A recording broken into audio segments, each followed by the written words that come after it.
Absolutely, we'll be very happy for the president to step down. But I'm telling you, he's no more our president. We have chased him out. So we have won this battle without any weapon, without any bad thing happening to our children. We have won this battle, and we are very happy that he has to step down.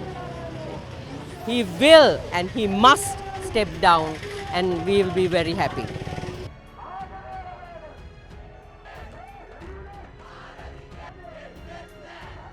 That should be the happiest day of our life because he has robbed us.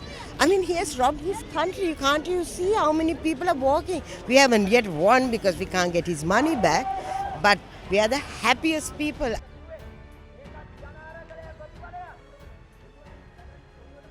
Okay.